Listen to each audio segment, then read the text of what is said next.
The Hail Varsity Radio Saturday Morning Show, presented by the Nebraska Lottery.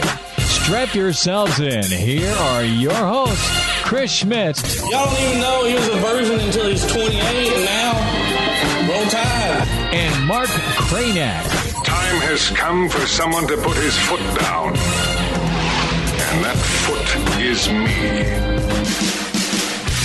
Welcome to it. Weekend editions here at Hail Varsity Radio, presented by the Nebraska Lottery. Chris Schmidt, Mark Kraynak, Elijah Herbel back at it 7 to 9 this morning.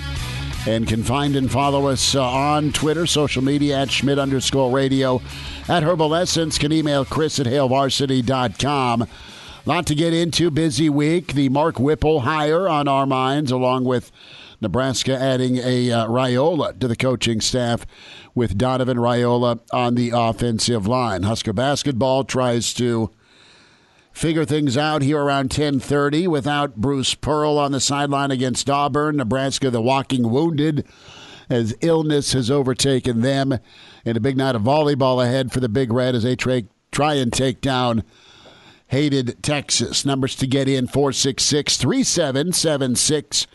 466-3776, 800-825-5865. We are going to rewind it in about 25 minutes with former Colorado and Northwestern coach Gary Barnett. Not only is he a longtime veteran coach, but he's also a golf buddy of one Mark Whipple. So we'll get the info, the latest, as Whipple's quarterback up for the Heisman tonight. Kraynak, Elijah, how are you guys doing? Well, Mark literally just hung up on us, so that's interesting. He was over it. Yeah, he made it a minute and a half in the show and went, nah, I'm getting out of here. Now he's calling back. So, yeah, Kraynak is cozied up. Kraynak, do we have you now, bud? You know, we're getting there. We're getting there, Chris. You got me? Yeah. Nice to spend a few minutes with you this morning, bud. I'm having some technological differences this morning. That's all that's going on. But I'm here. I can hear you. I got in studio. I was going to do the show from home because everyone cares about that. And I said, you know what, let's just go in. And you guys had me rolling last night. That was hilarious with the dog gifs. Yeah, you know, there was a dog gif. You know how they drag themselves along the floor. They just got to. Yeah. Right. In context, that was one of the gifts that came out was last funny. night. So not get into that. You guys both just started throwing arrows at me like I'm making some LeBron announcement.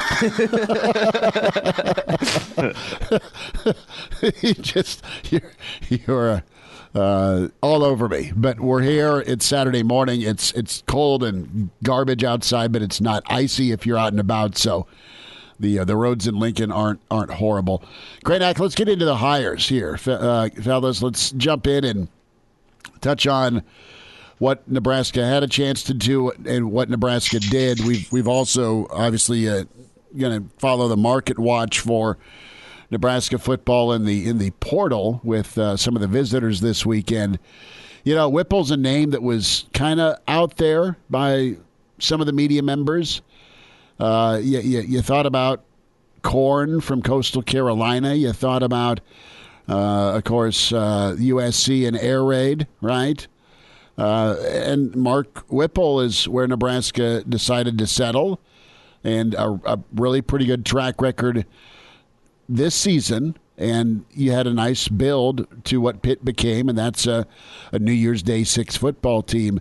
You've got the experienced hire, Kraynak, with Whipple, and then you have kind of the new hire, young, energetic hire with Donovan Raiola. And, of course, you have Mickey Joseph that came in late Friday last week. So he's big time. He's been on the trail. That's the one hire I'm like wowed by it. I'm really impressed Nebraska got Mickey Joseph. I think Whipple can be fine. I think Whipple's what they need when it comes to an experienced voice in that offensive coordinator / quarterback room. When we talk about the checks and balances of what gets run and executed on Saturday. And I think, you know, Donovan Raiola, it can be fine. I know that Quinn was interviewed from Notre Dame. You look at his track record, and you look at the Notre Dame offensive line play the last several years, that's kind of a no-brainer. but there is a reality of price tag, okay? And to get a guy like Quinn, you probably would have had to really overcompensate. I know he's going through a transition with a new head coach now at Notre Dame, but it's not unfamiliar territory when it comes to staff. So that would have been a leap of faith by Quinn. Meanwhile, you got a guy who's been busting his butt in Donovan Raiola, trying to work his way up, and this is a shot for him to kind of prove himself. And you don't have a do-over. I mean, it's kind of do or die for Frosty next year. So it totally could work. It's just a lot going on to make it work with these changes. Yeah, there's a lot of meshing they have to do. And let's be honest, how many people knew the name Mark Whipple? Not many. Kind of, but no, it didn't. It's not out there. You know. No, you see, sort of like you've heard. You know, so you have to do some Googling. It's not like we've been tracking Mark Whipple forever and are just like, yes, finally, got that guy. You know, at least it made more sense to me than Graham Harrell. I couldn't wrap my head around that one at all. I was just like, I do not understand why you would want to get a Mike Leach air raid disciple. Not that Nebraska doesn't run some of those. Everybody does. Everybody runs some form of. I mean, the air raid kind of revolutionized football in some ways, right? So everybody runs some of that stuff, but I just didn't see Frost as wanting to turn the offensive coordinating duties over to somebody younger than him, right? Like less experienced than he is. That just didn't make sense to me at all. So I like the idea of getting a veteran guy, to your point. Whether or not Mark Whipple is the right one, who knows? I could walk by Mark Whipple tomorrow and not know that I did. Right? I don't know who this guy is. We'll find out. Mickey Joseph, of course, a great hire. Mm-hmm. You get into Louisiana, you get into talent. He obviously coaches those guys up, too. It's one thing to acquire talent. It's another thing to coach them up. And LSU wide receivers under his tutelage last few years have been an entirely different breed of receiver, right? They're talented and they play hard, and they're dotting the NFL rosters all over the place. So that's beautiful. If you can bring just a couple of those guys sometimes, right? Bring just a couple. Nebraska will be in good shape. Donovan Raiola, yeah, kind of a similar deal, right? You're just sort of like, I guess the overall sentiment is jury's out. Yep, fair. Right? We've talked up how many freaking offensive coordinators and offensive line coaches and different approaches has Nebraska seen in the last 10 years? You have gone. There's been a lot of names and faces that have cycled through for different reasons, and I think we're just all at the point. I'm at the point where I'm just like, okay, get some W's. Cool. I don't care if your name is Rainbow Bright. Just win. Get some wins. Like, can you do that, please? Because I was looking at it last night, Chris. You know how miserable we all are right now? Actually, you know how resilient the fan base is? Nebraska fans are the most resilient bunch in the world. Just quick, if you know this answer, bonus points at 7:15 in the morning. But between the two Golden Boy coaches, and trust me, I'm not saying that in a denigrating way, because I was 1,000% on board with get Hoiberg in here, get Frost in here. Mm-hmm. Guess how many losses those dudes have combined for? Ooh. Just see if you can. A combination. 70? Close. Higher. Wow, it's more than 70? Yes. 84. Lower. Okay. 79. Man. 79 times. Wow. We have all had our hopes crushed. You've got one going into year 5 and one in 3 years. 79, dude. They have combined for. So Hoiberg has 19 wins. 19 and 2.5. Frost is 15. So they're 34 and 79. 79. Let's just go to Mark. I would just like to note Chris has pulled out the pen and he is writing that down furiously. That's awful. Think of that. You aren't even getting into conference. No. You want to really piss somebody right. off this morning? Let's get into conference wins and losses. Oh, my God. I can't. I don't even know. Yeah, conference win-loss? Oh, geez. I don't think that'd be that hard to figure out. I just don't have them. No, I get you. That will be during the break. Do you think that'd be a winning percentage less than 10? Less than 10%? Oh, it has to be. He's got to be, especially with basketball. Yeah. Hoiberg won 7 games in year 1, 7 games in year 2, and they're at 5 right now. Do you think they'll get to 7? Really? You know what? I didn't want to be asking that question December 11th. I know. Will they get to? Will they match last year's win total? There's doubt. There's absolutely a lot of doubt. But it's one of those things that makes you want there cannot be in the country a worse return on investment. There just cannot be in the college game. If you were to add it up, just how much money, what the fan attendance is like versus the win-loss record. Nebraska has to have the biggest gulf, the biggest gap in the nation. Has to. There's no way.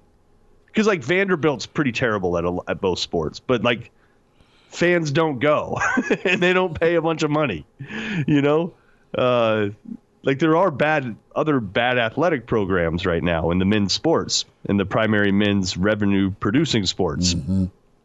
But not with the level of support here, which makes you just stop and think. Look, those hires, the Frost hire, the Hoiberg hire, were largely, roundly, nationally, totally encouraged. And everybody was like, "Yes, they were applauded for Nebraska. They finally got some dudes, right? They were applauded. Yes, there was history of success, and there was expectation after an initial bump in the road, that things would get off and take off. And it's been continual car crash after car crash. And you're just like, what is which is too bad. There has to be something more going on, almost. To achieve that level of futility with this much support is just it doesn't add up. Well, let's dive into the math here for a moment on why it hasn't added up, why there's been little return on the investment, because it's just such a glorious Saturday morning. Let's just stick with this happy, cheery theme. No, you've got two coaches. Hold on, real quick, Chris. Real quick. I'm doing this to prepare us for what we're about to experience when Nebrasketball takes on Auburn. Okay, sorry. That's why I brought it up. Okay, because misery will come your way soon, and it'll be 80 losses. But continue. Sorry. No. Listen, you have just two instances where guys walk into a league they're not familiar with. These aren't excuses. I'm just telling you why you're sitting at 79 combined losses, and it's about how you went in and what you thought you could do versus what you can do.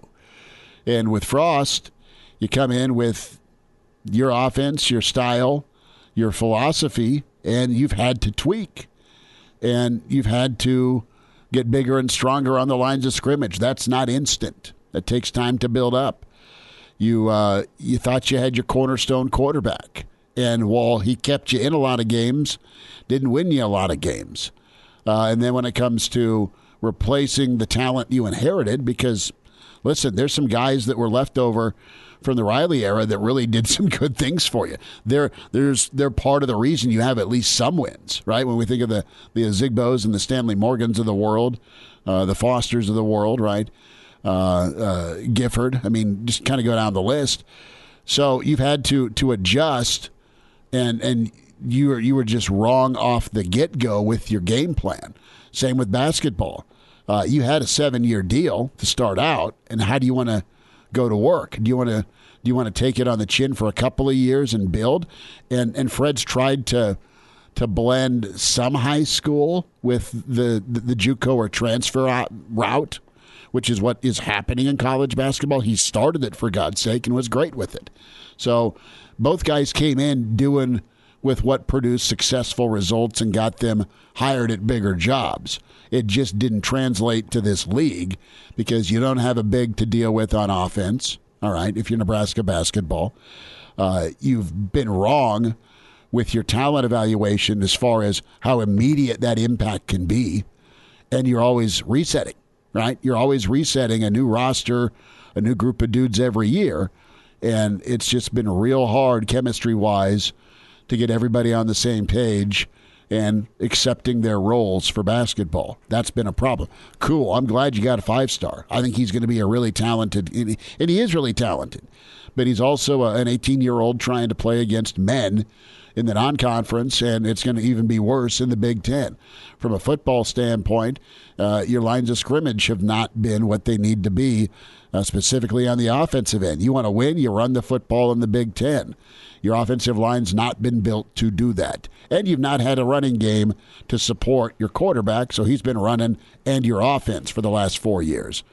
Yeah, your job is to fix those things. Your job is to stabilize on basketball, be right with your talent assessment, and be right with the transition, and then get guys to do what you want them to do versus letting them freelance and slide. For football, find a running back, find some offensive linemen, take some heat, take some pressure off your quarterback. You've seen some adjustment, at least in football, with what's been going on, and that's let's hold the football a little bit longer. The possessions aren't as vast as they are in the AAC. You've seen a change, right, with at least Nebraska trying to be more ball control. You've seen some option football. Basketball, it's continual 5 for 30 from downtown. Let's see if they switch their approach today with how they try and run an offense. It's not that you can't take a three. It's how many threes are you taking, and is it after a couple 3 passes, or is it somebody brings the ball up past half court and just launches it because it's NBA 2K time? So you know what you're talking about then, in general. It's running programs, right? Yep. How building and running a program. And the whole adjusting to the Big Ten thing, I hear you to some degree, but Ron Franklin, did he have a ton of familiarity with the Big Ten? No. Did Mel Tucker? No. Did Urban Meyer? No. Like, right? There's plenty of people that weren't familiar with the Big Ten, but they didn't let it stop them from getting W's sometimes, you know? And then I think you could say the same thing with basketball. If you dive into some of the coaches that have come and gone there. I don't know. You wonder, it's one of those things that we say about Texas, where there's that kind of that country club atmosphere. Sure. Right? No, very fair. Texas has kind of fallen, not to the degree that Nebraska has in both sports. But they've fallen as well. Pop up and they just don't sustain. They don't sustain. They'll have a good year, and then they fall back off, and then they're on to the next coach, Mark. Yeah. So, there's some similarities there. But their floor is a little higher because their overall talent is better in both sports. So they haven't completely dropped off a cliff like Nebraska has in both sports. But I don't know. It's some sort of combination of it's like a lack of, I don't know, competence is too strong. Toughness. There is a common thread there that I think Trev is encountering right now and trying to figure out too. Because look, on one hand, you have to get the facilities. You have to get the bells and whistles. You have to give NIL opportunities and all those things. Those things all matter. You have to do them. But it's almost like there's a collective, like that's what it's all about mentality in some ways, where you kind of forget the grit, the grime, I don't know. I'm struggling to understand it because it just doesn't add up. And you've heard from multiple people the concern from fans. We've been hearing about this for damn near a decade. Is apathy is going to set in. Well, apathy is going to set in. You're still it's on gonna the anger. Take some sort of breaking point for that to happen, because you went to any Memorial Stadium game this year, you're not seeing a lot of apathy. Well, no, you're not. You're seeing anger, you are seeing Mark. Charged, ridiculous, top 5 in the country atmospheres. Those were Michigan. The Michigan game was incredible. Yeah. Iowa game was incredible. Those were fun, amazing atmospheres. So I'm not seeing that as the big problem. It's something deeper than that, and you just hope that maybe this combination, Frost has finally landed on it. Finally landed on a way. Is it Raiola? Raiola doesn't seem like, because you brought it up, the offensive lines, absolutely, that's been a problem. But at the same time, Chris, there are plenty. The offensive lines have been a problem, but there's maybe not enough, but more than you would think, offensive linemen on NFL rosters. There's talent in the room. Yeah. Now. Look, dude, people. How many people MF'd Farniok and Hymas? And, even, who's the guy that kissed and waved at everybody? Alex Lewis. Yeah, Alex Lewis. Right? Like, you've had dudes on the line. You have. No, it comes down to system. It comes down to system, doesn't it?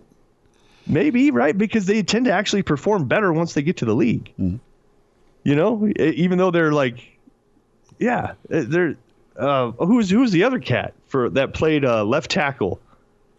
And then now he's Nick Gates. Gates is a center for the Giants, Yeah. Starter, captain for the Giants. And he, right? But and you notice where a lot of these people go. A lot of the people I've mentioned played like left tackle and then moved to the interior. So that's the move to the interior once they get to the league and perform much better. Which makes you wonder what's happening too. Is it almost as simple as, no, you just haven't gotten any good left tackles, which would have freed these folks up to play inside. I know Farniok did as his career went on. He played inside, but it's just such a mismatch. And then the Hoyt now. Okay, so that's football. You go over to hoops, and that's what we're going to see later today. Nebraska playing a top 20 team. They're going to be playing without their head coach, Bruce Pearl, suspended for a couple of games because of Shoegate and all those problems that were happening with assistant coaches taking money. So he's sitting out a couple games, but they're a top 20 team. And they're playing in Atlanta. They'll have a good contingent of fans there. Probably not going to go great for Nebraska there. But the thing about Hoiberg's teams, which I've never understood about Nebraska basketball for years now. This goes beyond him. This goes to Miles. It goes to Sadler. Like simply swinging the ball, passing it. And you saw the stark difference between Michigan and Nebraska.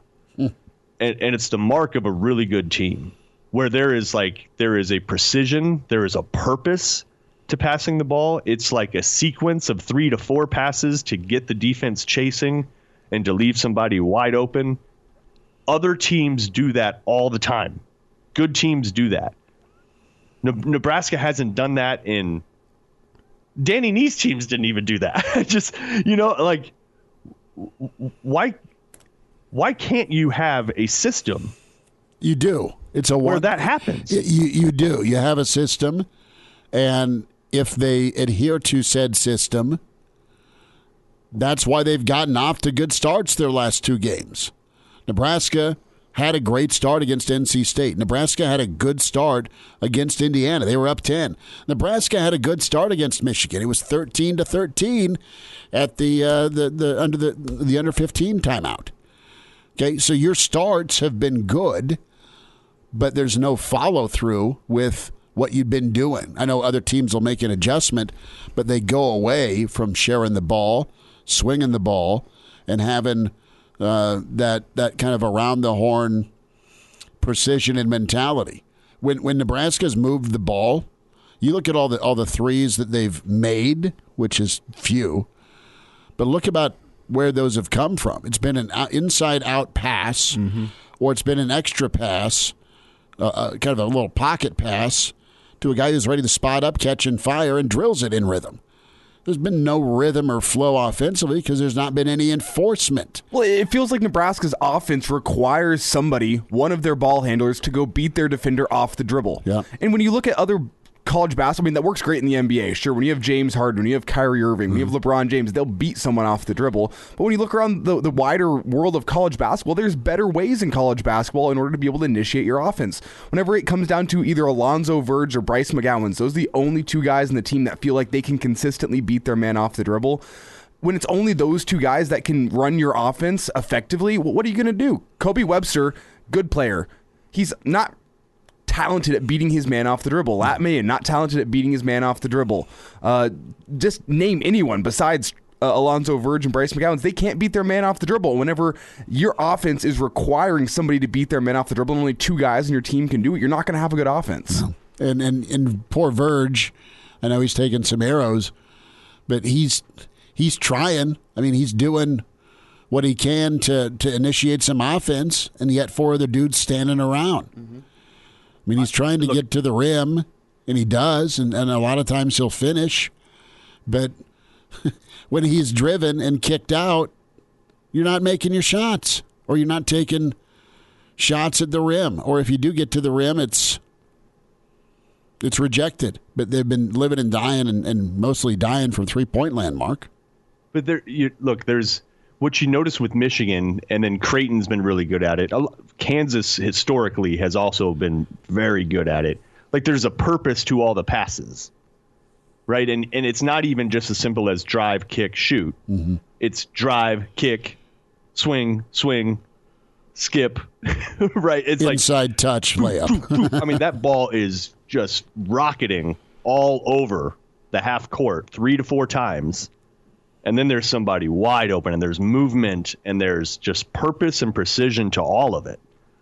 And Nebraska, for whatever reason, under multiple coaches, never does that. It just does not do that. They don't look like they're a hardworking team. Watch Villanova. They're great at it too. Gonzaga, like, good teams. That's what they do, and that's more than a talent thing.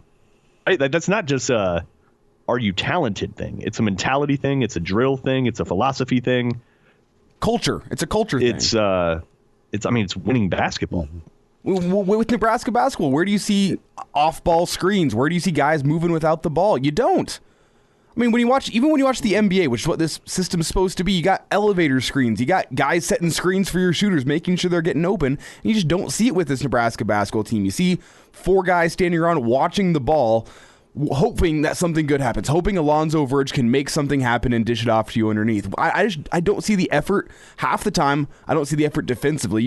The other teams are getting wide open looks from 3, and then offensively, you're not seeing the effort either. It's a culture thing with this Nebraska basketball team that I'm seeing where it's just not there. Here's one thing I appreciate. You're right. Here's one thing I appreciate, though, that Fred Hoiberg and the team did not do, but I believe was a huge factor. Is look, they got a flu bug flying through the team. A bunch of guys were sick. A couple of guys aren't making the trip. A couple of guys were sick leading into that game. They looked like a team that just was zapped of energy, right? And that could be a mental thing as much as it could be like physically. They just were, on IVs the day before or the day of just to be able to suit up. But they did not use that as an excuse. In the pregame, Hoiberg mentioned it in the pregame radio interview. Mm-hmm. He mentioned it, but he did it in passing, and he did it quickly. Postgame, didn't even bring it up at all. And so I appreciate that they're not using it as an excuse. It kind of reminds me of when Nebraska played Miami in football under Riley, and the heat was suffocating. But suffocating. If you were there, you're just like, how are they even playing this sport right now? And they were terrible until the sun went down, and then they came roaring back and almost won it. But they never used it as an excuse. So I appreciate that they're not just bringing up excuses. But I believe it was a factor, and I think I think hopefully we will see that today. That the defensive intensity will ratchet up, because it absolutely has to. I mean, that was not only a dreadful shooting performance, and by the way, they were 5 of 35. If you were 15 of 35, think of how much closer that game is. Sure. 15 of 35 is a good clip. That's a really good shooting clip, but it's not an amazing clip. It's just a good clip. If they were 15 to 35, you're talking about 30 more points right there, right? And then all of a sudden, you got a game. It'd be interesting to average out the number of threes made in the limited wins Nebraska's had during the Hoiberg era, where the offense is based on three-point shooting and getting to the rim. We'll rewind here shortly. Nebraska is going to have to get creative today against Auburn with Eduardo and Derek Walker. Maybe a bigger lineup against Auburn. But we'll dive in more Nebraska football thoughts with the hires. Brandon Vogel coming up in 25 minutes. His take on Husker volleyball as well. The Iron Horse, Gary Sharp, will be with us. Rewind up next. The Tail Varsity were presented by the Nebraska Lottery. Now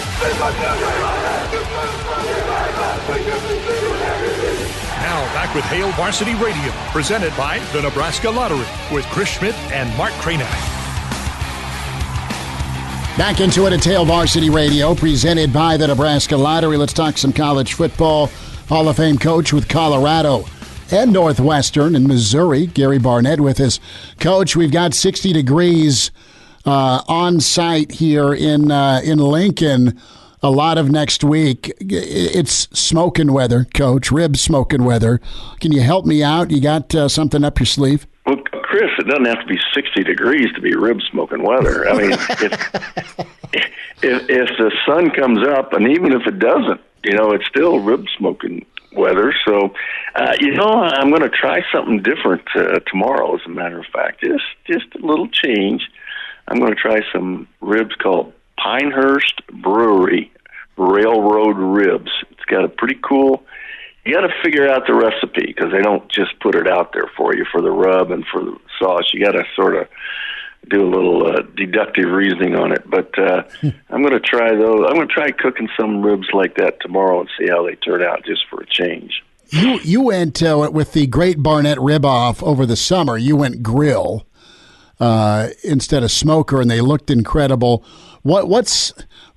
We'll get to football in a minute, but what do you have to have on your ribs? Do you want the sweet? Do you want the heat? Do you want the salt? Do you want the pepper? I mean, what's the flavor that you love most with the ribs? I really like moving around. If you want a good spicy one, Salt Lick has a good rub. And also Dave's. Dave's is pretty spicy too. If you want that, I'm going to try some brown sugar rub on this one and see what it's like. The ribs out of North Carolina are a little more vinegary. The sauce is a little more vinegary. So, I'm a little eager to try this, see what happens. A little change up. It sounds good. Let's stick with the recipe theme and Nebraska football. Pretty much getting to where they're going to be. Still a question of Coach Frost, whether he goes with a special teams coordinator or if he hires a running backs coach. Or there's a couple of names and there's one spot. There's one full-time spot left to fill. But Nebraska able to get things handled with Mark Whipple from Pitt, Donovan Raiola, the offensive line assistant in Chicago, and did some work at Notre Dame, the former Wisconsin standout. Both names added. Of course, Mickey Joseph last week. How do you like that recipe in a big year 5 for Coach Frost with those 3 additions? Well, you certainly have guys who have got experience, and one of which has experience with Nebraska, of course, with Mickey. And Mickey being, really a good recruiter as well, ties into that. Mark Whipple has a lot of experience. I've known Mark for a long time. We actually play golf together here in the winter. I got to know him when he was a coordinator for University of Miami. So anyway, a lot of experience. He did a great job at Pitt. I know the line coach there very well. He worked with me for 7 years, and I think he and Mark were a great combination. And so they did a great job with Kenny Pickett. So, I think that's a lot of experience. It's a different offense now. It's a different, not completely different, but it's different than what they've been running. So there'll be some transition issues. There always are, at least some time. So it may not, it never goes as smoothly as you hope it does right at the beginning when you put 3 new people in there and you have 3 different terminologies and 3 different philosophies, and you got to mesh them all together. But, I think from a hiring standpoint, on paper, it certainly looks like it works. Coach, tell me a little bit here about the transition issues. What are potential obstacles? You've got personnel that's here, and you're obviously searching out personnel with the portal and quarterback. But what are some pitfalls potentially that could delay smooth sailing? Well, I think first of all, you got to whose terminology you're going to use. You're going to use the terminology that you've been using, and if so, 3 different guys have to adapt to it as coaches. You pretty much cleaned house, so it would seem like to me if I were in Mark's shoes coming in that I'd want my terminology and my offense, and I'm calling it, and so that means players have to learn a new terminology and a different system. Every system is tweaked, and every system is a little bit different. So you got a receiver coach coming in that hasn't worked in this system before. You got a line coach who hasn't coached college for a while. So it just takes time, and it's a lot of meeting time, and it's a lot of spending a lot of late hours together trying to make it work, and each guy has to sort of internalize the new system into the way that he thinks, and then you've got to be able to regurgitate that to the players, and you've got to be able to teach them the way you teach a new system. So everybody's got to learn, and it just takes time. Tell me about the offense with Coach Whipple and just what it can do specifically, Coach, just the potency. What do you love most about the offense and what it does to defenses? Mark's not afraid to throw it around, and he runs the quarterback a little bit, but not very much. But he does run it. You probably saw the Pickett this last week when he looked like he was going to slide and didn't. And I think that's an ethical violation. I really do. In fact, I wasn't listening to it when I was watching it, and for everybody who didn't watch it, the quarterback went out. He was on a run, and he looked like he was going to go slide, so the defenders pulled off, and then he didn't slide, ended up running by him for a key touchdown in that game. I actually didn't hear the sound and assumed that they were going to call a penalty on him, and they didn't. And then once I turned the sound back on, they were all raving about the play. Well, if he does slide and those guys don't pull off, then it's a penalty. If he fakes the slide and they do pull off, and it's not a penalty. I mean, I'm trying to coach defense there for a minute, and I'm thinking, you can't have both. So I was really surprised they didn't call a penalty on that. But the point is they don't run the quarterback a lot, and I'm not sure that was a called run, but it was. They do a little bit, not nearly as much as you've seen. So whether Mark changes that, I don't know. But he's going to throw it. He's got a good sound run game, and they had a good set of receivers there. And, of course, Mickey's coached some of the best receivers in the country, and that's what he's used to coaching. So, I think that is going to be the issue is the quality and level of receivers that you're able to attract and coach up in that system. What do you know about Donovan Raiola? I mean, I know Dom better than Donovan, and I know who Donovan worked for at Notre Dame and then worked for at the Bears. But is this match going to be pretty good with Whipple and Raiola? You've got experienced and not as experienced together, and that O-line's got to be good because it's been a problem. Yeah, I don't know. And I don't know how much time, Dave Borberly's the line coach at Pitt. I don't know how much time Dave is going to spend with Raiola. helping him get ready. I don't know anything about that. I would say that hopefully that was taken into consideration before the move was made, because for the coordinator to come in, his key guy is his offensive line guy. That's the key guy for him. And so I'm assuming conversations took place, and that there was a level at which they both could work very or felt like they could both work effectively. So I don't know. That's all inside information that I don't have privilege to. Are you surprised Whipple took the job in Lincoln? Mark moves around, so no, I'm not too surprised. And I don't know whether Mark wants to be a head coach again or not. And he looks at Pitt and goes, maybe I'm not. I don't know where it's going to go. But originally he's from Phoenix. He went to high school in Phoenix, so he's maybe just moving back west. I don't know. Coach, let's talk quarterbacks in the portal, and 3 names, and I don't know.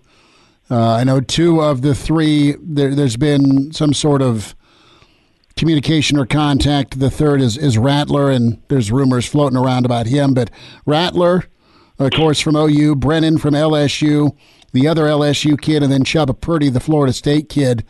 Which one of those quarterbacks do you like best? And I know the portal's pretty big. I mean, Nebraska's got to find another option at quarterback with Adrian's departure.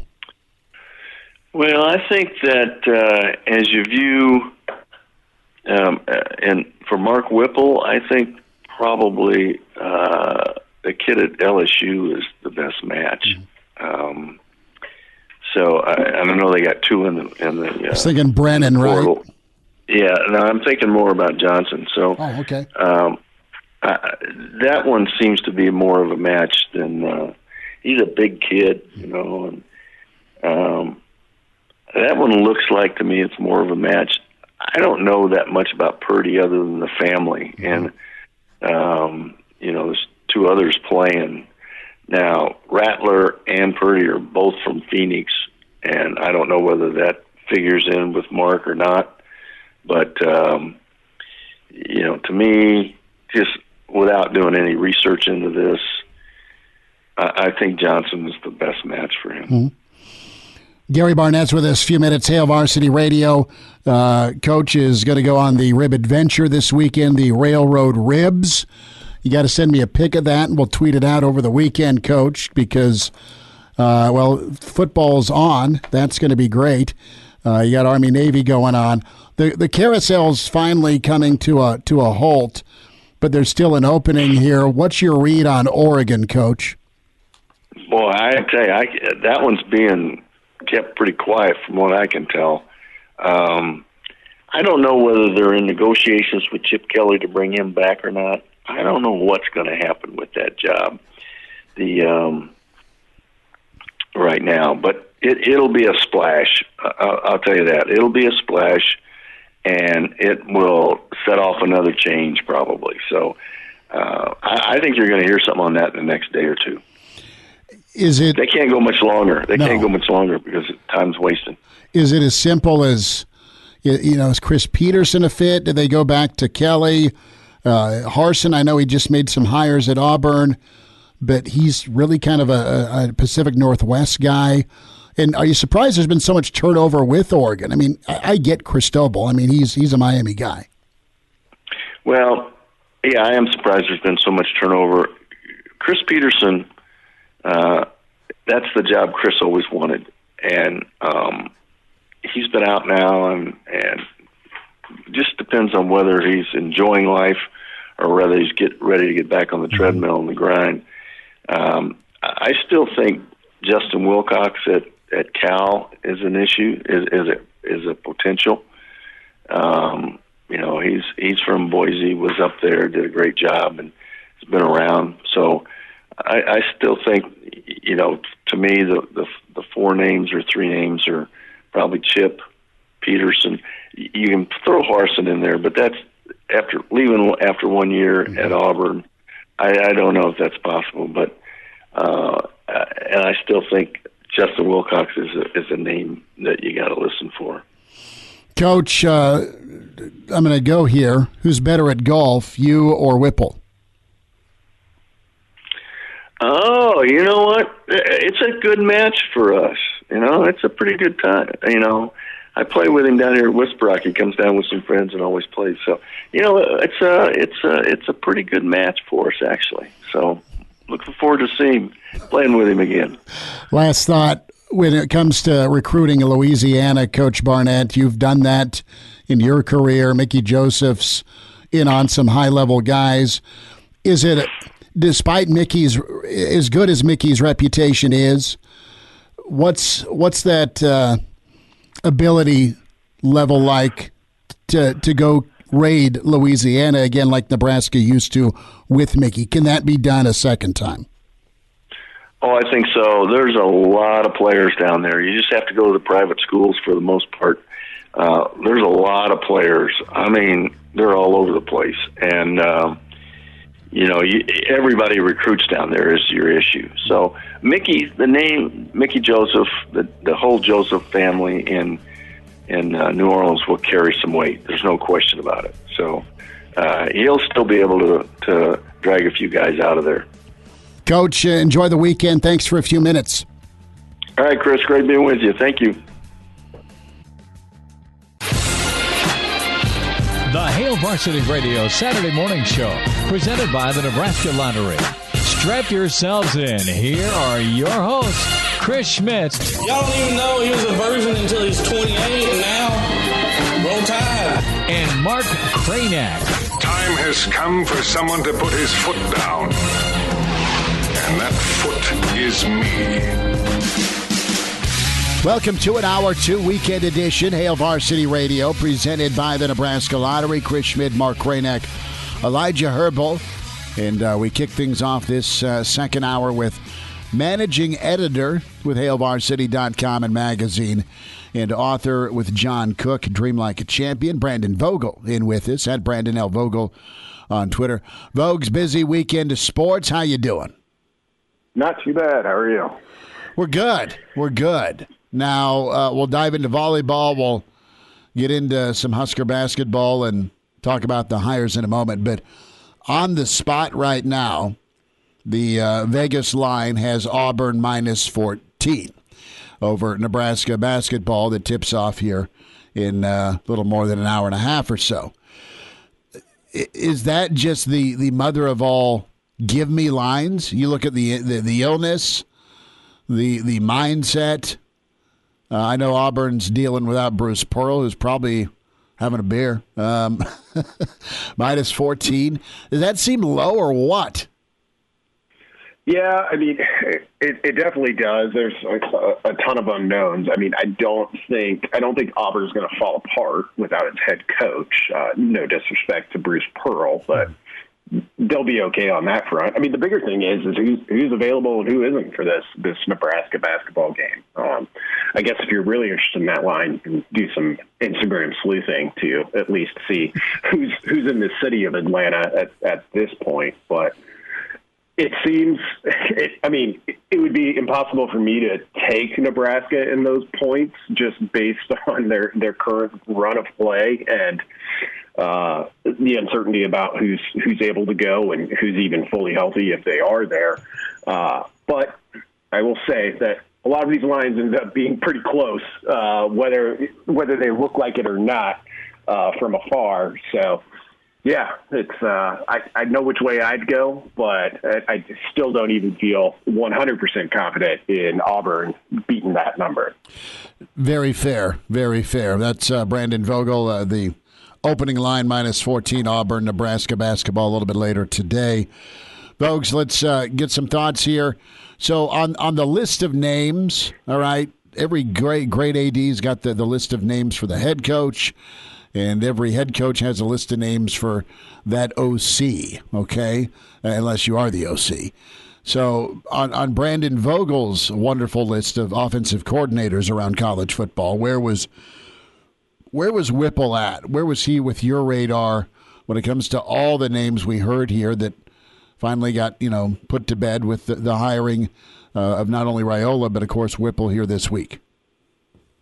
Yeah, and he was definitely on my list, but because he's such an experienced coach, we got a question in the mailbag, I think, towards the end of October, asking us on HailVarsity.com, like, if you had to pick the Broyles Award winner right now, who would it be?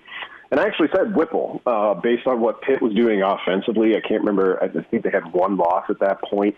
So I was aware of them. His progression at Pitt was pretty interesting. After he was named, I went back and watched that 1998 UMass Georgia Southern FC, 1AA championship at the time.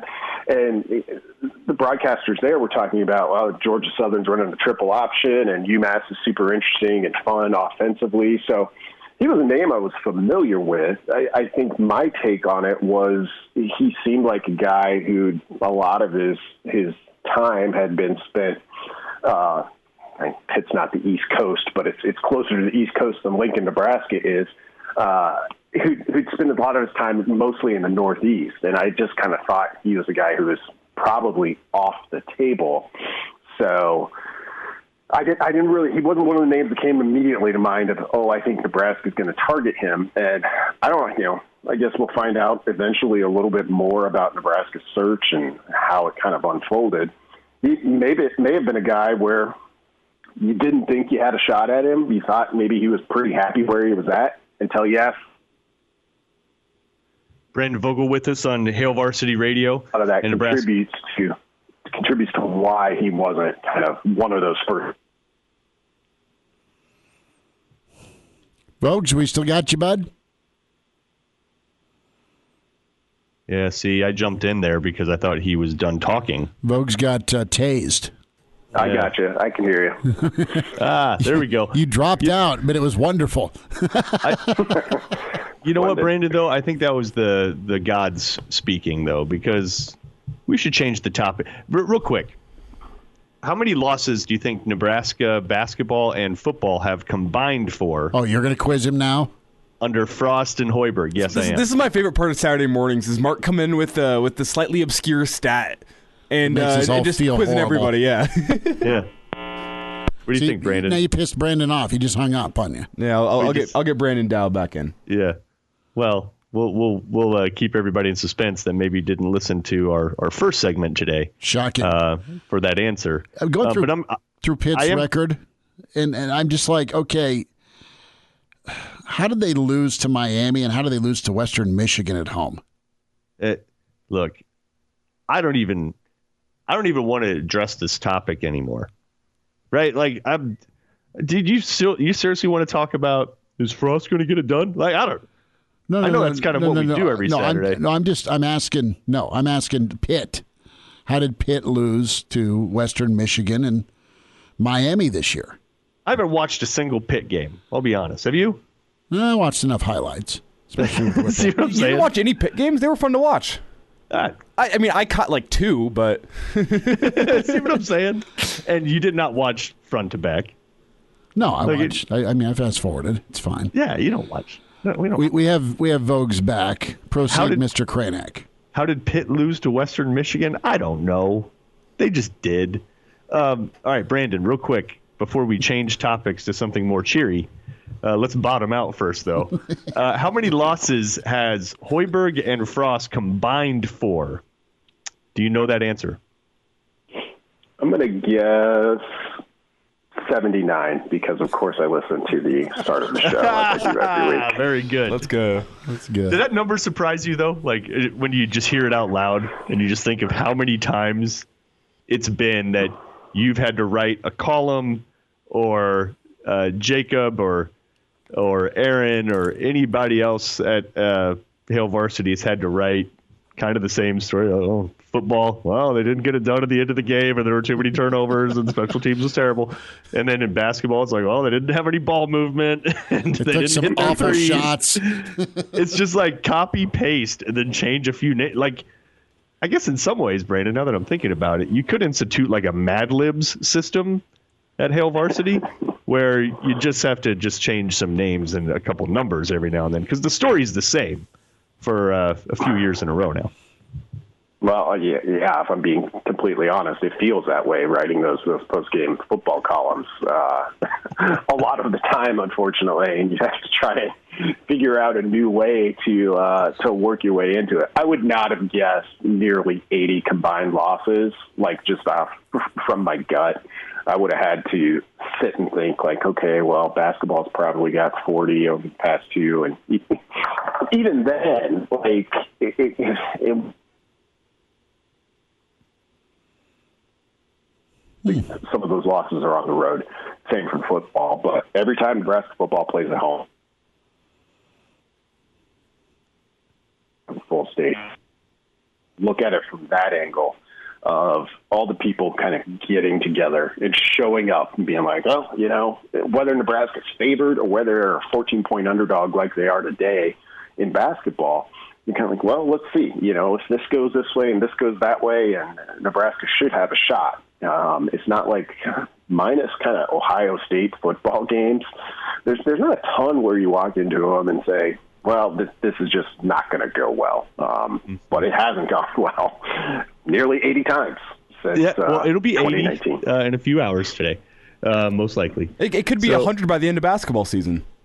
Yeah, that's certainly possible. So I think we should switch gears to volleyball because Nebraska's taking on Texas tonight in the Elite Eight. And I know we've spent a couple of weeks, Brandon, as we've talked about volleyball, lamenting Nebraska's lack of offensive firepower in some ways. But at the same time, for whatever Nebraska lacks offensively, their defense is ludicrously good. It was fantastic a couple nights ago against Illinois. They just frustrate teams so much. Going into the game against Texas tonight, it is kind of that classic offense versus defense matchup. In your opinion, is Nebraska better suited now than they were less than a year ago when they faced Texas in the NCAA tournament to be able to deal with that inevitable Texas offensive onslaught? They are better suited to deal with it. I mean, you know, and there's a lot of factors that go into that, but the addition of Lexi Rodriguez to win Big Ten Defensive Player of the Year as a freshman, pretty significant deal, but it also allows Nebraska to shift into kind of its all defense lineup in the back row. You know, Kenzie Knuckles had that libero spot previously, and you can put her back there. And so I think tonight it'll be the strength on strength matchup there will be really, really interesting. And you would expect Nebraska to, you know, kind of pull Texas's typical hitting percentage down. If it does that, you should have a pretty good match. I think it is going to be defined, though, by what sort of offensive success the Huskers can find, and can they be more consistent on that front? Because, you know, teams are going to trade blows when Texas is on offense. That Texas-Washington match, you know, kind of watch that thing from start to finish. And you knew the moment that Washington, or at least it felt that way to me, the moment that Washington didn't put it away in that third set, they were in trouble. And Texas's offense never really faltered throughout that match. It was more Washington came out and jumped on them right away and was able to score. And Texas made some adjustments, and then it got back to kind of its bread and butter, which is hitting 300 more nights than not. So that'll be the kind of the key battle. But I think the match is going to be decided by what Nebraska is able to hit. And is it able to put away points on its side? Brandon, from watching these matches, it's felt like Nebraska's been more crisp in the NCAA tournament than they were to finish the year during the Big Ten slate. The terminating's been better. It feels like Nicklin Hames has been setting the ball better. Does that just come down to the quality of opposition Nebraska's been facing to start off the tournament, or do you get that same feel as well? Yeah, I think you have to factor that in a little bit. But that said, I think there's still room for what you're noticing, which I do feel like Nebraska's on a little bit of a roll here. So the start to the match tonight against Texas, you're on their home floor. It's going to be a really, really great atmosphere. none of the players on Nebraska's team will be familiar with it, but Coach Cook, will certainly send him back to the Big 12 days.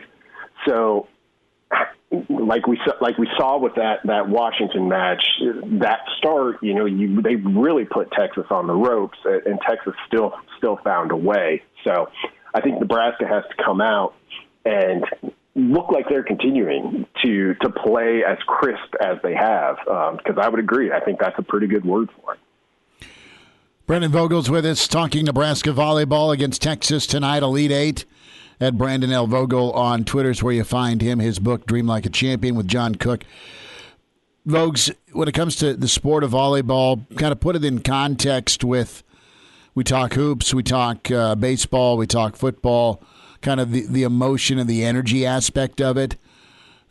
Tell me about the reality with what Texas is facing. Not only is Nebraska coming in ready to go, but also what they spent in their comeback against Washington. Could that be a factor tonight? Is that something to be concerned about if you like Bevo? Yeah, it could cut both ways there, where you could feel like you could be worn out from a little bit of all the energy you had to expend. The interesting piece to that angle is, I think this is the first year the NCAA has had an off day between these regional rounds, between the regional semifinal and the final. So that might dull that a little bit. I mean, you could also look at it as, with Texas, a super powerful team year in and year out, and certainly again this year. You almost could get a boost from it. It feels like a little bit of a stay of execution, because I can't remember how big that Washington lead got in the third set. I mean, it wasn't massive, but they were in control of that early, and Texas still found a way. So it could also offer a little bit of a boost. The easiest way, we were talking earlier about the start to the match, but the way Nebraska chooses to play, and I mean, Coach Cook has said this for years and years and years and years. The reason that they put such an emphasis on serve and pass and basically floor defense is it's a little bit demoralizing. And, to put it into a context, this wasn't how things went last week, but Georgia's defense all year long just left teams with no options. And, you go into these games or matches, in the case of volleyball, early, and you have your plan and you try it, and the opponent has an answer for everything. And you look at the talent level across the net from you or across the line of scrimmage, it wears on teams when they can't put balls away. And so Nebraska kind of has that cumulative effect within matches that they really bank on. And it's really kind of how they're built to do it. This 2021 team, I think, in terms of floor defense, and this is a high bar to clear, but it's as good as I can remember seeing from Nebraska in the past 5 or 6 seasons. Brandon Vogel is with us on Hail Varsity Radio. There's a lot in there with Nebraska in terms of, Elijah mentioned how they're just more crisp right now, and there's so many factors there, right? There's all of a sudden you're getting great serving from Stivrins, and she's found her sea legs, right, after missing the beginning of the year. Lindsey Krause, I think, has solidified the opposite hitter spot and is playing like she belongs finally, rather than just being a wily freshman that's trying to find her way. She looks like she belongs. Maddie Kubik has completely stabilized the left side. Super crafty player.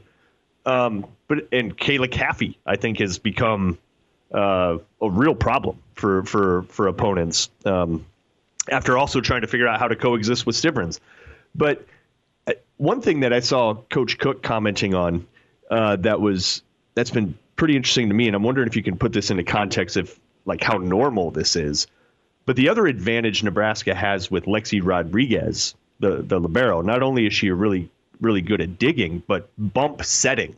So when Hames has to move to the back row, and she's also a very good defensive player, you're sort of down setting wise on those rotations, and they rely on Lexi Rodriguez to bump set. So that's, for people that don't know, that's like not setting the ball above your head.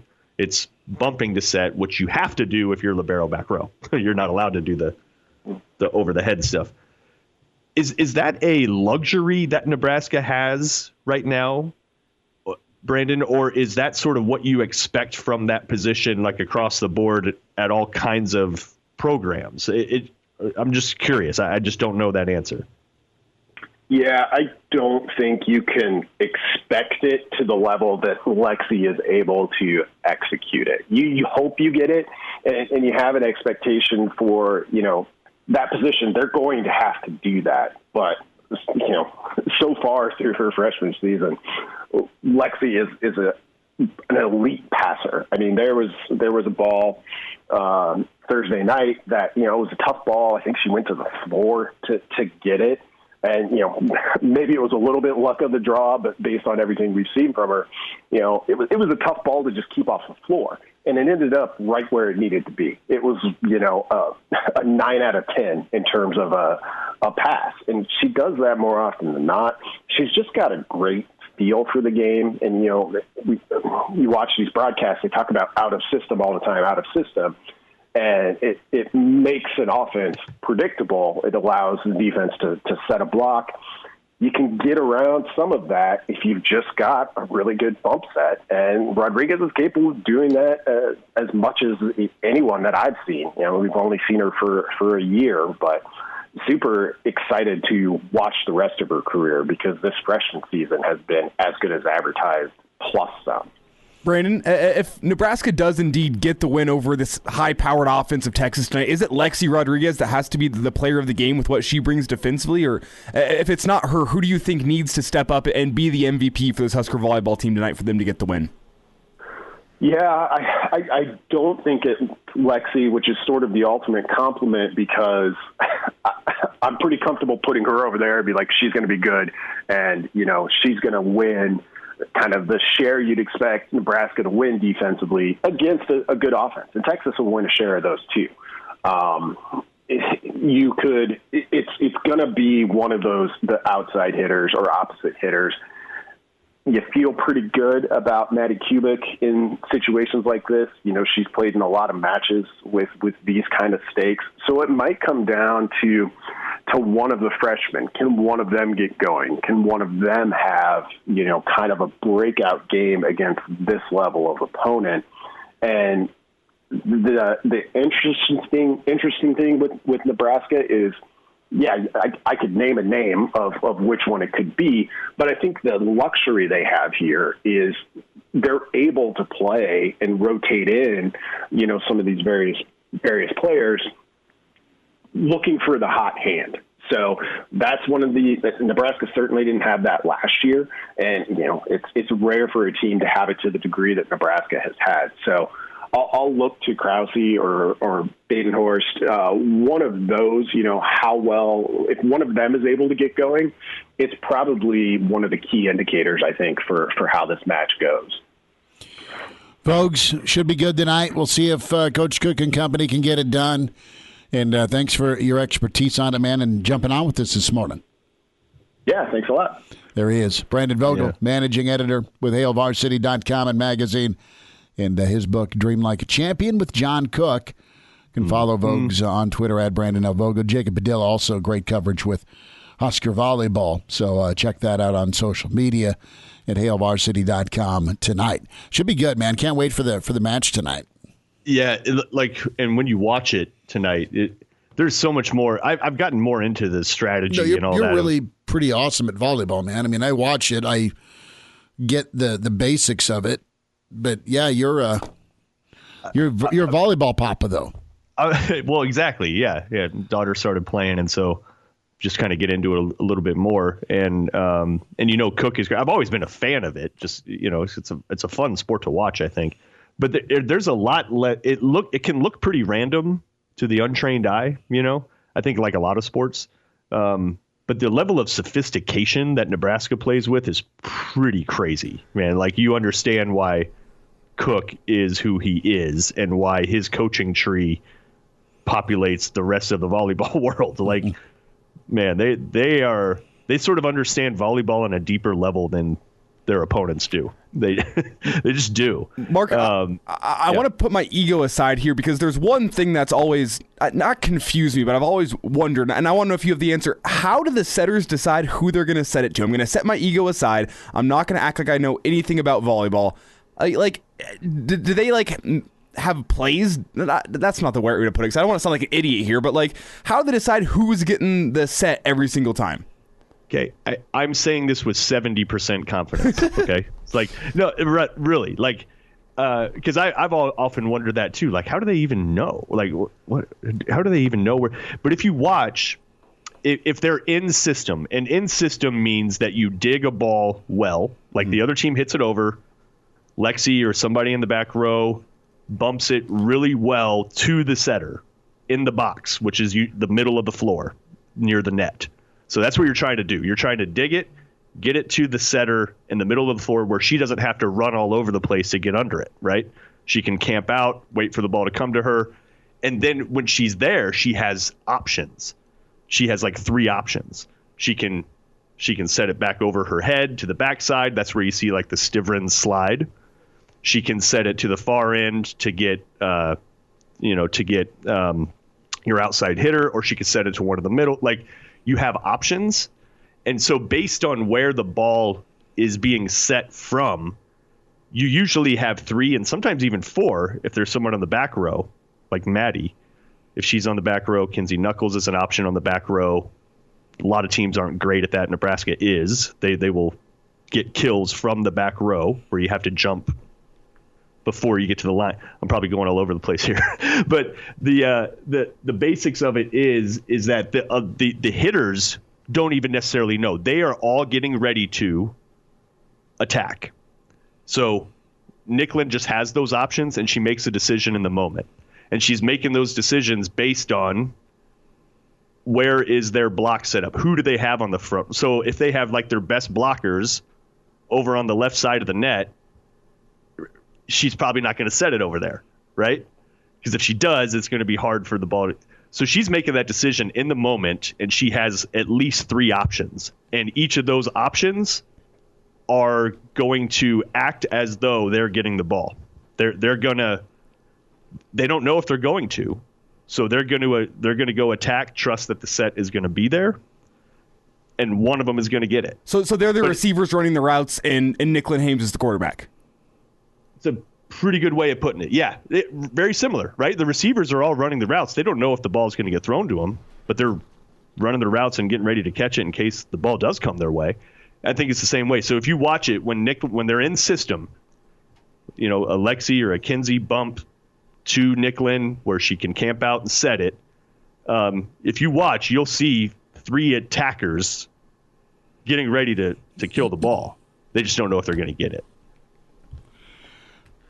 I'm taking notes. It's good stuff. Take me to volleyball school here. We are. That's big time. Time to check in with the Iron Horse. Gary Sharp is in the on-deck circle. Get his take on some football. And, of course, Husker Hoops. Gary Sharp on the way. Weekend edition. It's Hail Varsity. We're presented by the Nebraska Lottery. Glad to have you back. Yes, sir. You heard me right. Here are the guys, Schmidt and Kraynak. Well, Hector, here's the game plan. You're going to bring us 2 absolute martinis. You know how I like them, straight up. And then precisely 7.5 minutes after that, you're going to bring us 2 more. Then 2 more after that every 5 minutes until one of us passes out. Excellent strategy, sir. Back with you, weekend edition. It's Hail Varsity Radio, presented by the Nebraska Lottery. Chris Schmidt, Mark Kraynak, Elijah Herbel. So I threw this thread out to Junior last night when it comes to encouragement and maybe bumping up his schoolwork. And he honestly does a really good job. But we're kicking around the idea heading down to Arrowhead tomorrow for the Raiders-Chiefs game. But if he's kind of a snot this weekend, I'm going to put him in Raiders gear. It's all a Chiefs section down at Arrowhead. See how that works, right? That might be child abuse, though. No, make him carry a sign that says Patrick Mahomes is overrated. Oh, around his neck? Yeah. Oh, I like that. I think Junior wouldn't last down there. Noted Chiefs fan, big Chiefs fan. And, of course, voice of the Mavs. We welcome in the Iron Horse, Gary Sharp. Sharpie, how's your weekend, bud? Good to spend time with you. Good. That would be so cruel. I think the state might be knocking on your door if you did that to your son down at Arrowhead tomorrow. I know. We're just gonna. Well, right now we're going. We'll see if we feel that way in 7 hours or so. But no, it should be all right. Gary, a lot to get to, man. So much on the docket with Nebraska sports. And how do you feel moving forward, chemistry wise, with Frost and with Whipple now? And then you bring in Raiola and Joseph. Those four working together here for a better 2022 offense. Well, I think it's kind of from our standpoint, we don't really know yet. The most important thing is here, when Scott's interviewing these guys and pursuing these guys, and you would say that he probably got his number one target at offensive line. Jeff Quinn at Notre Dame was probably second. He got his number one wide receiver, or was encouraged to go get his number one wide receiver coach. And then he got either his one or two offensive coordinator pick. So he has to look at it. Are these three guys I'm adding to my staff, are they good enough to not get me fired? Because you're either looking at this is a fresh start for some guys, fresh start for the head coach, or fresh start for the new guys. The head coach is, man, I'm just trying not to get fired. It's an interesting dynamic, but I also like the makeup. They're not buddies, but two of the three have a connection, and the other one maybe in terms of past history and experience might be someone that Scott could have used a couple of years ago, but he'll have at least in 2022. And Mark Whipple, who has been around a lot of different levels of football and a lot of different ideas in the game of football on the offensive side of the ball. Gary Sharp is with us on Hail Varsity Radio, and now you got to get a quarterback to match. And look, this time of year is musical chairs with coaching staffs, with quarterbacks, with transfer portal, with recruiting. It's so crazy. Gary, is it going to be like this every year, or is this sort of pent up from the pandemic, which kind of limited how much movement there could be on so many staffs and at so many programs? Like, people just kind of wanted to survive and advance the pandemic in general, whether you're a player or a administrator looking to make a change with your coaching staff.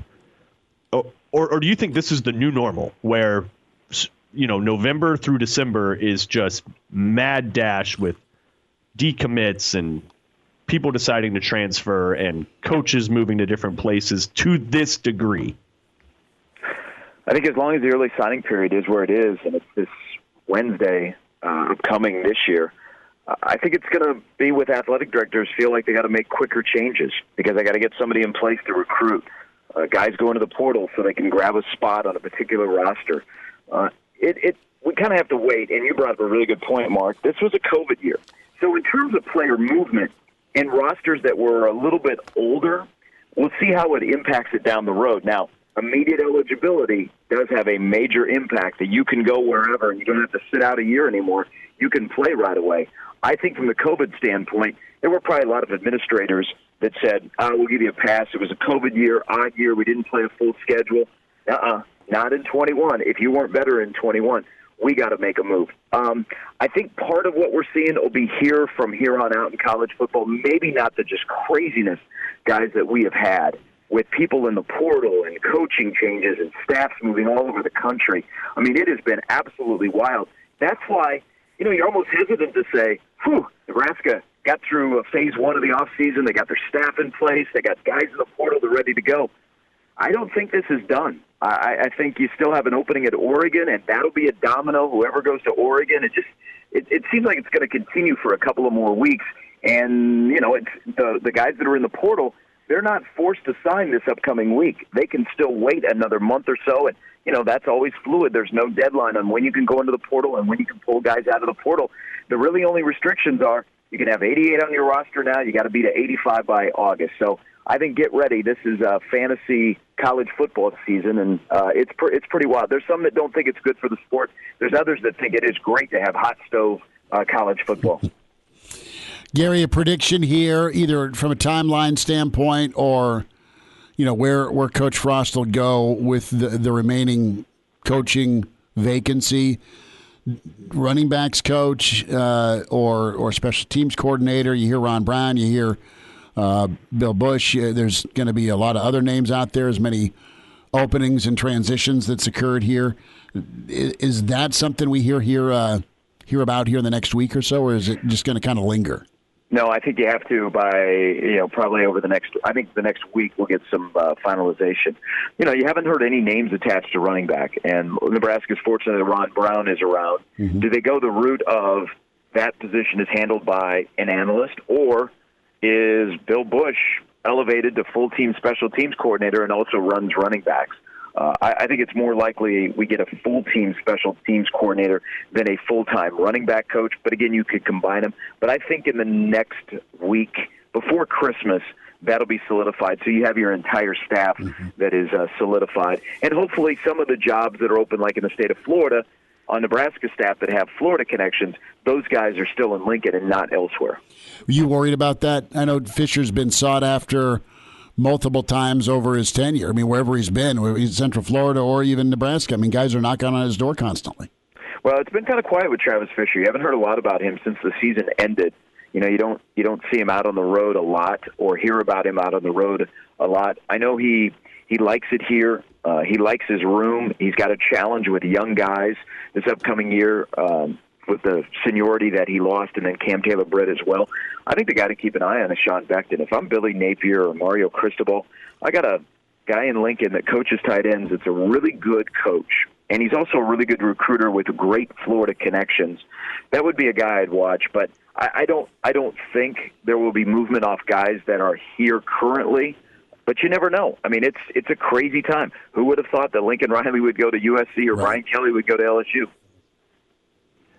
Gary Sharp is with us on Hail Varsity Radio, and Sean Beckton also has that flex. He's coached receivers in his past, so he could move over there. He's not just the tight ends guy. That's what he is at Nebraska right now. Gary, you want to shift gears over to basketball, and it's this uncomfortable discussion. It's like, already we're here again. What do you suppose Trev? Put it this way: you've been around UNO or Nebraska Omaha and seen how Trev operates an overall department, how he treats basketball. He's got his hands full with football, of course, but then you see what happens against Michigan a couple nights ago, and you look at Hoiberg's performance now in year 3. What do you suppose Trev is looking at with Hoiberg? And are we in a situation where Trev, if things go, if you're 7-22 again or whatever, is Hoiberg in danger of losing his job at the end of this year? Do you think Trev is thinking that? I don't think he's thinking that. I think he's probably looking and going, all right, we haven't really in 3 years had roster continuity. Mm-hmm. Why? And what is the issue that the season basically is on the brink between now and the end of the year after what happened on Tuesday night? That is one of the worst things I think I've ever experienced in Nebraska athletics. The play on the floor was bad. The atmosphere was absolutely horrible. It was a 6 p.m. start. There was no energy in the building whatsoever in a place that usually generates a really good atmosphere. And then you get what happened on the floor. I mean, it was one thing after another on Tuesday night. And you could say, well, okay, that's just one game. You're bound for an off night. Yeah, you're battling some illness coming into the game.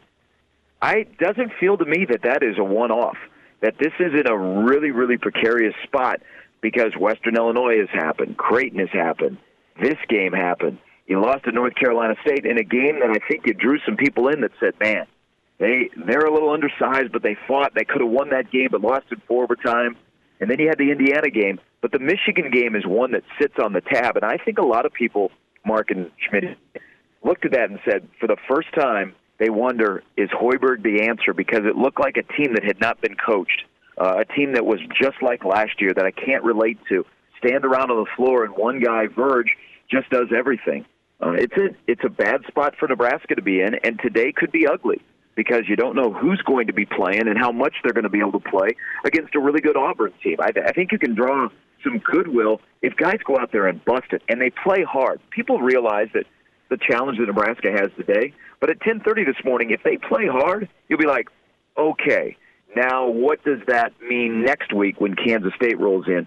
But once you push the Q button like Hoiberg did, you better be right, because if not, guys, this season could be over before you ever get to January 1, and you still have 3 months of basketball to go, and people wondering where this program is going. So there'll be a lot of eyeballs that are watching Hoiberg, but he's going to have to pull it out. It's kind of him. He doesn't have, like, the rest of his staff. He's got a glorified cheerleader in Doc. He's got a couple of development coaches. This is on Fred now to push the button and to bring guys back out of it so that they don't lay an egg like they did on Tuesday night, because that is really, really bad. That's one of the lower points that Nebraska basketball has had in the Hoiberg era. Gary Sharp's with us here on a Saturday morning edition, Hail Varsity Radio.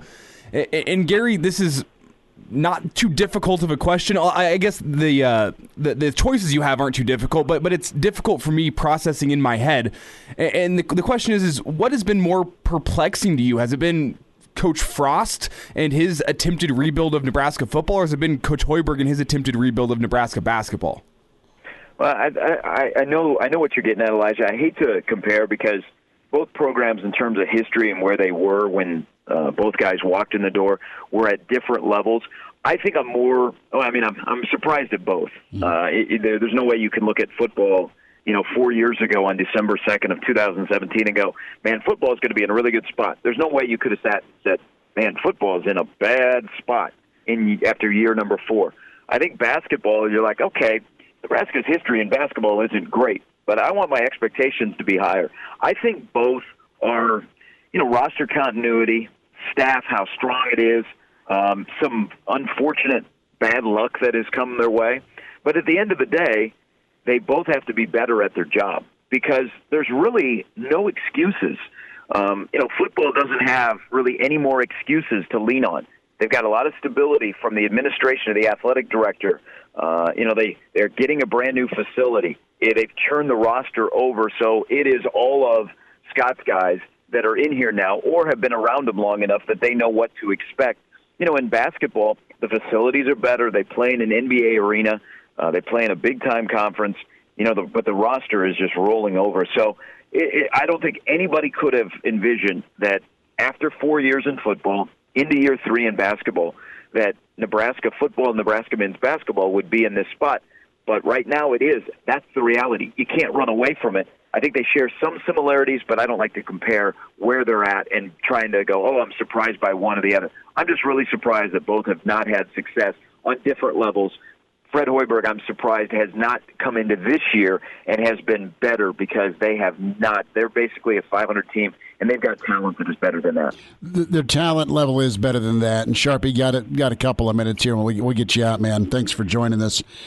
I look at the basketball team with that talent word and on paper to on court, and I just kind of keep coming back to they're soft.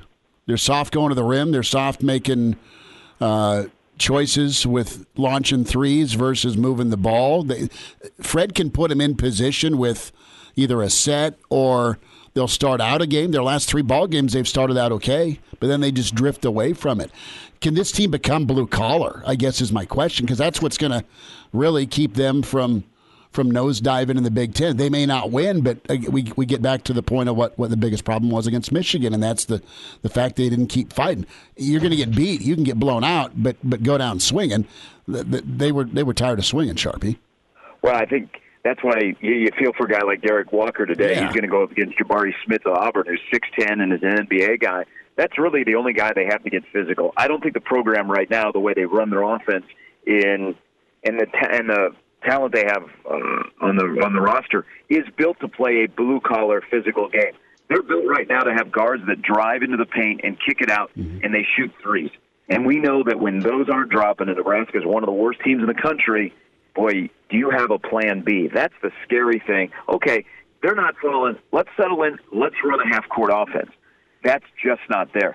So the rebounding and the physicality is going to be a problem, and it hurts even more that Breidenbach is out for a while because he's one guy still undersized that is not afraid to get physical and get to the glass and try and help out a Derek Walker. But right now, Walker's the only guy that wants to get physical. That's why I'm curious to see how they play today. If they can bust it and play hard for 40 minutes and still come up on the short end, you can go, okay, I see where we're going here. But if they lay an egg and nobody wants to get physical today, they're going to get bludgeoned, and guys, it's going to get ugly. It will. Sharpie, have yourself a weekend, man. We'll check in next time, and thanks for joining us this morning. Hey, thanks, guys. Take care. Thanks, Gary Chris. Sharp with us on Hail Varsity Weekend. Kraynak, enjoy. You doing a little chilly today? Yeah, might have to do that. A little Christmas shopping. All right. Little volleyball watching later. Hopefully not 2 losses for the Big Red today. Mac and cheese for Elijah today? No, I'll be watching UFC 269 tonight. Really looking forward to that. Well, check us out over on KFOR at 5, Southwest and Omaha South boys basketball. Have a good weekend. Thanks for taking your time this morning with Hail Varsity on ESPN Lincoln.